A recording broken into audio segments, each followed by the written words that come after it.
করিডোরের জন্য দুদেশের সম্মতি লাগবে বলছে জাতিসংঘ। ত্রয়োদশ জাতীয় সংসদ নির্বাচন প্রস্তুতিতে পিছিয়ে নিয়ে বিএনপির মিত্ররা। মহান মে দিবস আজ, দিবস আসে দিবস যায়, শ্রমিকের দুঃখ বঞ্চনা যায় না। এবং সর্বশেষ জানাবো আকাশসীমা বন্ধ ঘোষণা, ভারতে ঢুকতে পারবে না পাকিস্তানের কোনো বিমান। শুনছিলেন সংবাদ শিরোনাম, এবারে বিস্তারিত।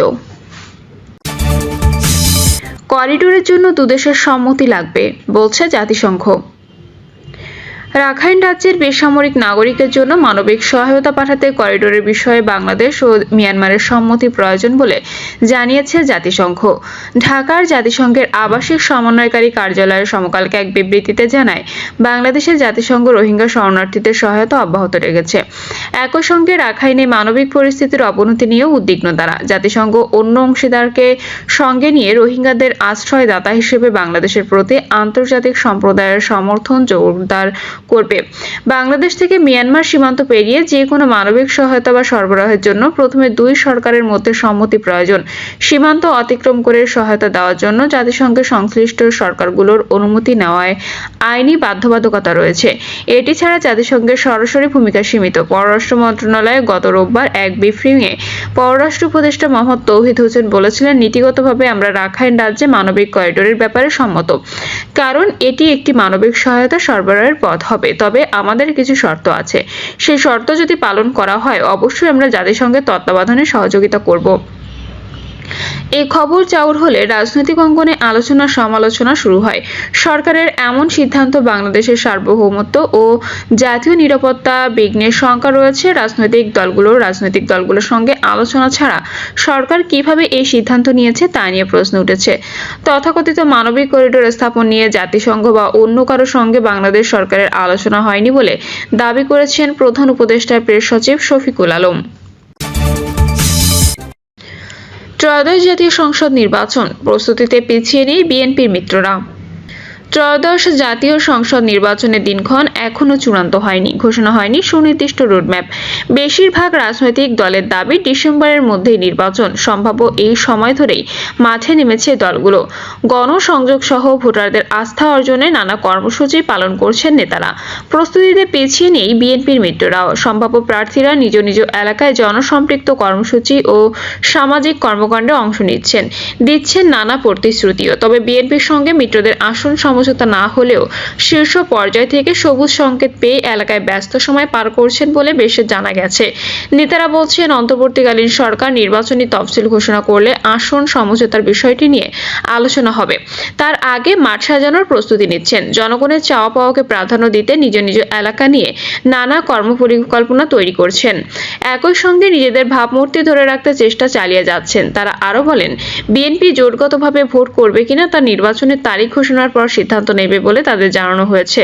তবে মিত্র দলগুলোর সঙ্গে বিএনপির লিয়াজো কমিটির বৈঠকে চলতি বছরের ডিসেম্বরের মধ্যে জাতীয় নির্বাচনের বিষয়ে একমত হয়েছেন তারা। এজন্য দ্রুত সময়ে নির্বাচনী রোডম্যাপ চান নেতারা। রোডম্যাপ ঘোষণা হলে পুরোপুরিভাবে নির্বাচনী কর্মকাণ্ড জোরদার করবে দলগুলো। জানতে চাইলে বিএনপির স্থায়ী কমিটির সদস্য আমির খসরু মাহমুদ চৌধুরী বলেন, আমাদের ভারপ্রাপ্ত চেয়ারম্যান তারেক রহমান বলেছেন, আগামী নির্বাচনে জনগণের ভোটে জয়ী হয়ে সরকার গঠন করলে যারা যুগপৎ আন্দোলনে ছিলেন তাদের নিয়ে জাতীয় সরকার গঠন করা হবে। এছাড়া এখনো যেহেতু নির্বাচনী রোডম্যাপ ঘোষণা হয়নি, সেহেতু জোট কিংবা আসন সমঝোতার বিষয়টি আলোচনায় আসেনি। তবে মিত্র দলগুলোর সঙ্গে বিএনপির সম্পর্ক খুবই ভালো, সিদ্ধান্তের ক্ষেত্রে ঐক্যবদ্ধ থাকব।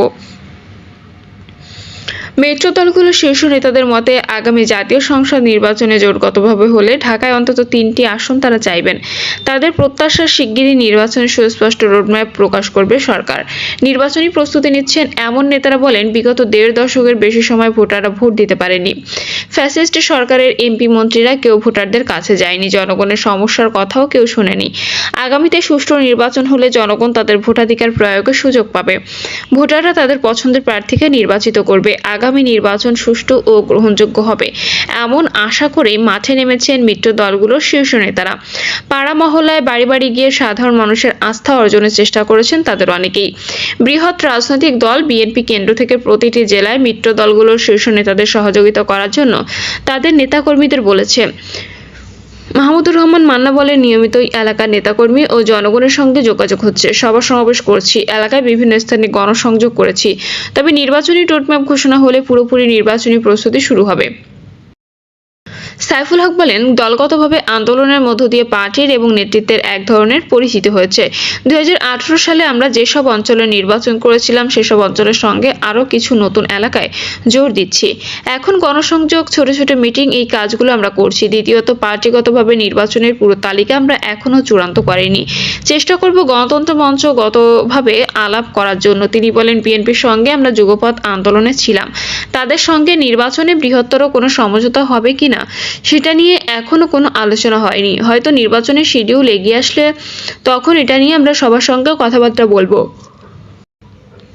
শহীদ উদ্দিন মাহমুদ স্বপন বলেন, আমি সবসময় এলাকায় যাই, এলাকার মানুষের সঙ্গে যোগাযোগ আছে। ভোটের প্রস্তুতির অংশ হিসেবে এলাকায় মানুষের সঙ্গে কথা হচ্ছে, সামাজিক ও সাংগঠনিক কর্মকাণ্ডে অংশ নিচ্ছি, সভা সমাবেশ করছি। অ্যাডভোকেট সৈয়দ এহসানুল হুদা বলেন, আমার নির্বাচনী এলাকায় প্রচারণা চালিয়ে যাচ্ছি। হাটবাজার ও মাঠে ঘাটে 31 দফা লিফলেট বিতরণ করছি। আমি মনে করি 31 দফাই হচ্ছে জাতির মুক্তির সনদ। এটা বাস্তবায়নের মাধ্যমে জনগণের কাঙ্ক্ষিত উন্নয়ন সম্ভব। স্থানীয় গণ্যমান্য ব্যক্তি, সুশীল সমাজ, সাংবাদিক ও অন্যান্য পেশাজীবীদের সঙ্গে নিয়মিতই মত বিনিময় ও বৈঠক করে আসছি। এলাকায় নানা উন্নয়নমূলক কাজে সরাসরিভাবে অংশ নিচ্ছি। এসব কর্মসূচিতে জনগণ স্বতঃস্ফূর্তভাবে সাড়া দিচ্ছে। মহান মে দিবস আজ। দিবস আসে, দিবসে যায়, শ্রমিকের দুঃখ বঞ্চনা যায় না। মে দিবসের ধাক্কা বিশ্বের শ্রমিকদের সংহতি যেমন বাড়িয়েছে, তেমনি তাদের উপর শোষণের বিরুদ্ধে প্রেরণা জাগিয়েছে। মে দিবসের পথ ধরে বিশ্বের বিভিন্ন দেশের শ্রমিকদের অধিকার, বিশেষ করে ন্যূনতম মজুরি, কাজের পরিবেশ, সুযোগ সুবিধা, এসব ক্ষেত্রে ব্যাপক পরিবর্তন আসে। কিন্তু বিশ্বায়নের ফলে অর্থনৈতিক গতিশীলতা ও সমৃদ্ধি বাড়ার পাশাপাশি বেড়েছে বৈষম্য ও বঞ্চনা। বাংলাদেশের শ্রমিকদের, বিশেষ করে বিশেষ করে পোশাক শিল্প, জাহাজ শিল্প, ইমারত নির্মাণ শিল্প সহ অ-আনুষ্ঠানিক ক্ষেত্রে কর্মরত লাখো শ্রমিক উপযুক্ত পারিশ্রমিক ও অন্যান্য অধিকার পান না। মৌলিক চাহিদা পূরণ করে মর্যাদাপূর্ণ জীবনযাপনের জন্য প্রয়োজন জাতীয় ন্যূনতম মজুরি নিশ্চিত করা, কিন্তু কাগজে সেই নিয়ম বাস্তবায়ন এখনো হয়নি। কেবল শ্রম বৈষম্য নয়, শিক্ষা থেকে শুরু করে চাকরির ক্ষেত্রে বৈষম্য এক পর্যায়ে ককটেলের মতোই বিস্ফোরিত হয়েছে। যে আন্দোলনের ঢেউ ছাত্র জনতাকে এক কাতারে শামিল করেছে, রাজপথে জীবন উৎসর্গ করেছে তরুণরা। এমন বাস্তবতায় বঞ্চনা থেকে মুক্তির আকাঙ্ক্ষা নিয়ে বৈষম্য বিরোধী আন্দোলনের মধ্য দিয়ে অর্জিত নতুন প্রেক্ষাপটে নতুন বাংলাদেশের শ্রমিক মালিক এক হয়ে গড়ব এদেশ নতুন করে প্রতিবাদে পালন করা হবে এবারের মহান মে দিবস। শ্রমিকদের অধিকার আদায়ের দিন আজ। 139 বছর আগে 1886 সালের এই দিনে যুক্তরাষ্ট্রের শিকাগো শহরের হে মার্কেটে শ্রমিকেরা কাজের সময়সীমা আধা ঘন্টা নির্ধারণ, কাজের উন্নত পরিবেশ, মজুরি বৃদ্ধি সহ বিভিন্ন দাবিতে ধর্মঘট আহ্বান করেন। দাবি আদায়ের জন্য বিক্ষুব্ধ শ্রমিকেরা সেদিন পথে নেমে এসেছিলেন। অত্যন্ত বর্বর কায়দায় দমন করা হয়েছিল সেই শ্রমিক বিক্ষোভ। পুলিশের গুলিতে জীবন উৎসর্গ করেছিলেন শ্রমিকেরা। সারা বিশ্ব সোচ্চার হয়ে উঠেছিল সেই ঘটনায়। শিকাগো শ্রমিকদের আত্মত্যাগের মধ্য দিয়ে শ্রমিক কাজের সময় 8 ঘন্টা করার দাবি প্রতিষ্ঠিত হয়েছিল। এরপর থেকে দিনটি মে দিবস হিসেবে পালিত হয়ে আসছে।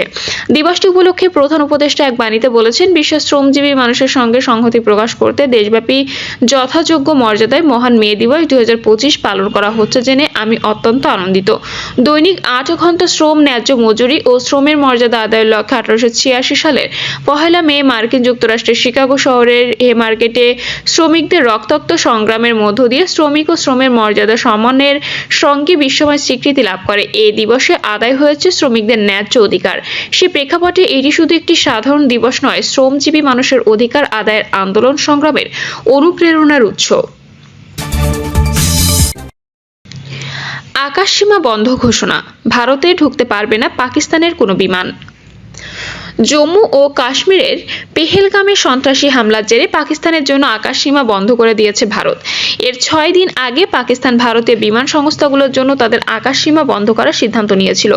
নয়াদিল্লি থেকে জারি করা এক বিজ্ঞপ্তিতে বলা হয়েছে, এখন থেকে পাকিস্তানি নিবন্ধিত, সেখান থেকে পরিচালিত কিংবা দেশটির ভাড়া বা ইজারা নেওয়া বাণিজ্যিক বা সামরিক কোনো উড়োজাহাজ ভারতের আকাশসীমায় প্রবেশ করতে পারবে না।